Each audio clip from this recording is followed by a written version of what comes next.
My fiancé took money out of our shared wedding fund to buy a Tesla without consulting me, and now he's pissed that I'm pissed at him for not supporting his dream of owning his dream car. Posted by you/uneasy/throwaway. So, I, 22F, have been living with my fiancé, Mike, 23M, for 2 years now, which isn't that long, but it's long enough that our finances have become entangled. We've been engaged for a year and a half now and together for just over 4 years. I genuinely love him, and we've both done a lot of growing up over the course of our relationship. Fortunately, we have grown together, not apart. However, neither of us is without flaws. I'm still working on being a more direct communicator, for example.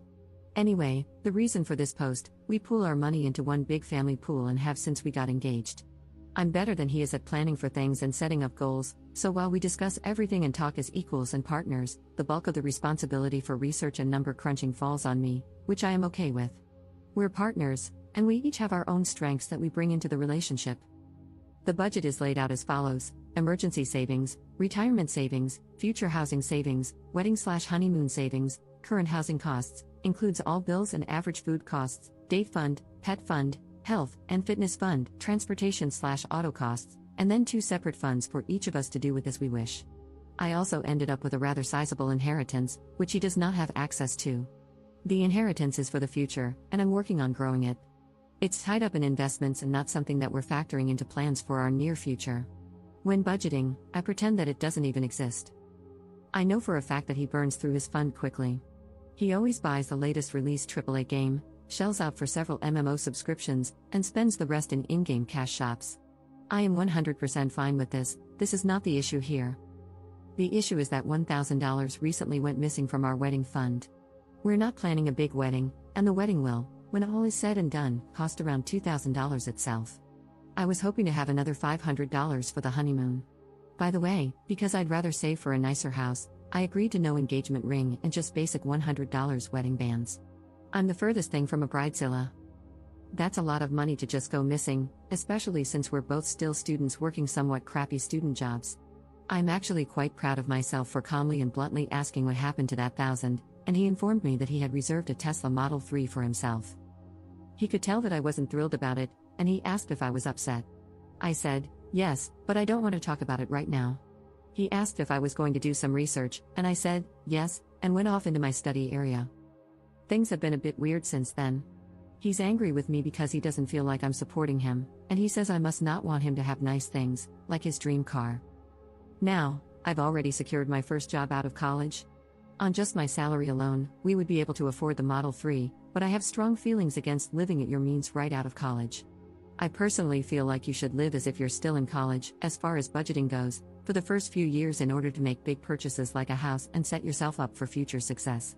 He had said that he agreed when we set up our goals together and discussed this, and I am hurt and upset that he didn't talk to me about this major purchase before going through with it. He still hasn't gotten any job offers that he's interested in. They didn't offer good enough packages. I think he feels like he needs to get a better offer than me because none of the offers were skimpy, they were on par with or slightly below mine. I feel like he's trying to spend money that we don't have, for himself, without even thinking about how it could impact everything else. That $1,000 could have been shifted from the wedding fund to the moving costs fund, for example. I strongly feel like it could have been better spent.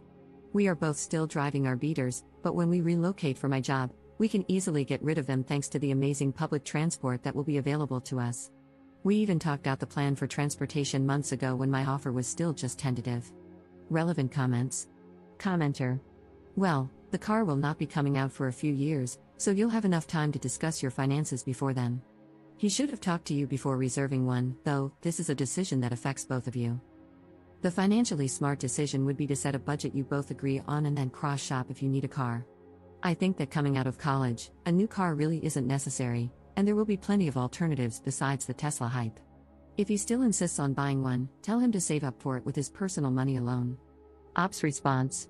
The thing that really gets me is that, assuming my job offer pans out, we will be moving to NYC.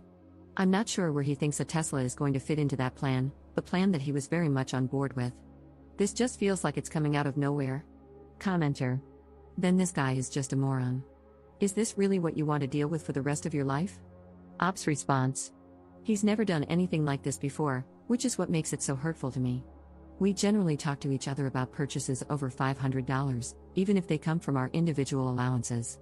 It's what we've always done. This is just so out of the blue. I'm now wondering if this is just a warm-up for more things like this. I don't know. Commenter 2. First, I believe you can get the deposit back. Model 3 deposits are refundable until the car goes into production. Maybe he thought it was reasonable to put it down just to hold a place in line, then reevaluate later and get a refund if it didn't work out. But this doesn't justify how he went about it, taking the money out of the Together fund rather than his fund. He may be resentful that you want a wedding at all and feel like he's sacrificing his dream car for it.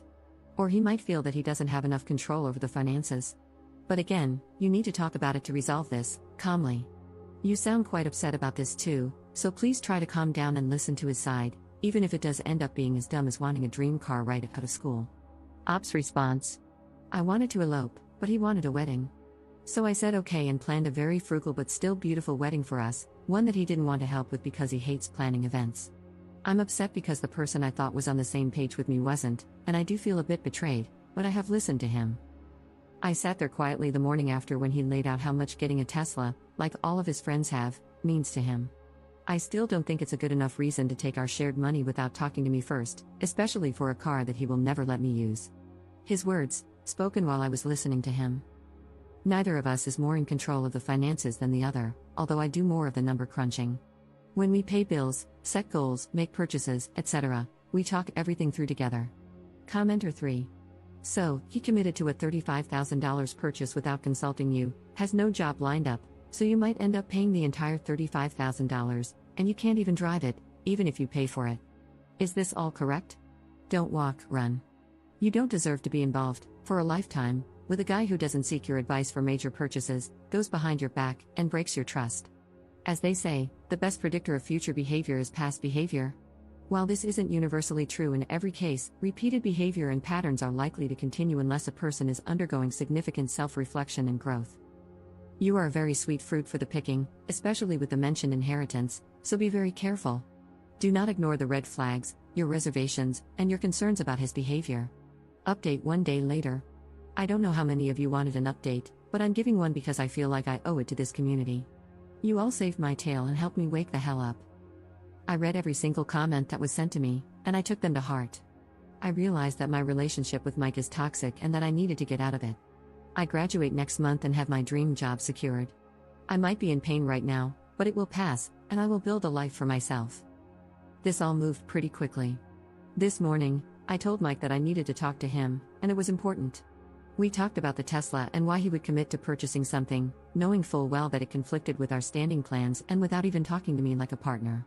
He made a comment about not wanting to have to ask permission to buy something as simple and basic as a car, and I reiterated that he doesn't need permission, but he does need to include me in large plans that impact us both. I know I sounded very rigid when it came to money in my post, but I'm really not. I'm just well organized, and I pride myself on that. There is plenty of room for spontaneity, and we both have somewhat generous pools of money to do things with, and I've never questioned any of his purchases before or wanted him to ask permission for anything.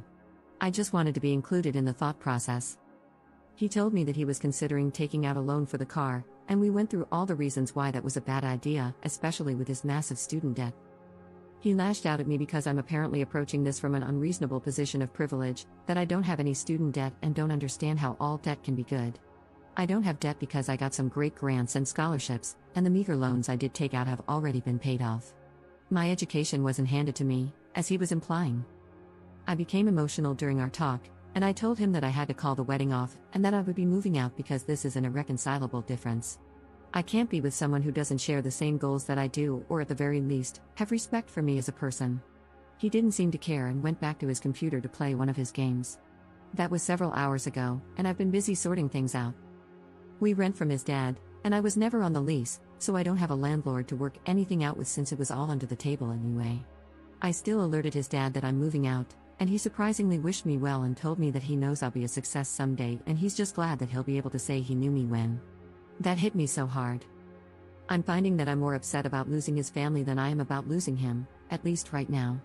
My parents are both gone, and his family stepped up majorly and made me feel like I still had a family.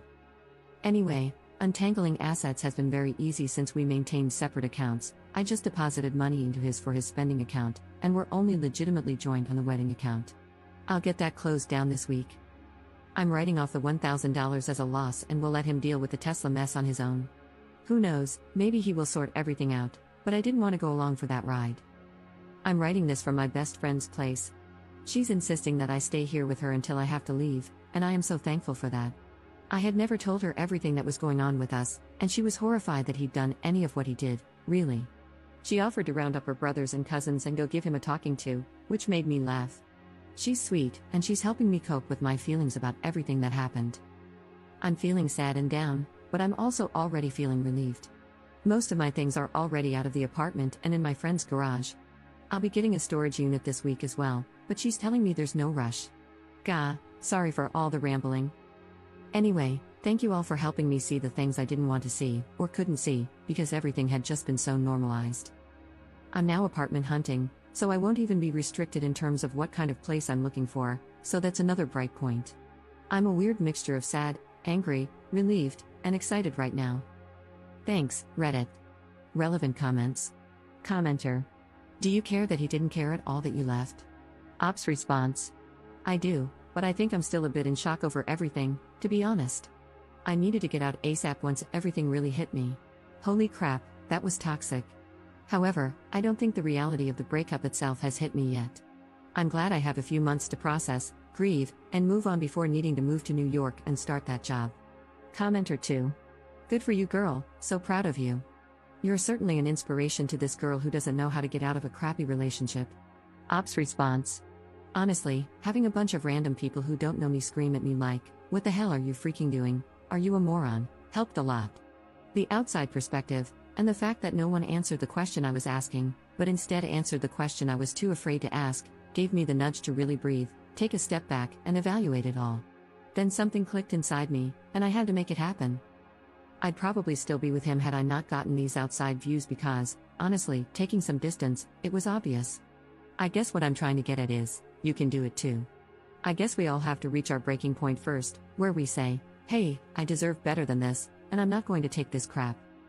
Reddit gave me the courage to do that. You keep doing what you need to, and you'll be out soon enough too. I have faith in you, random internet stranger. You've got this too,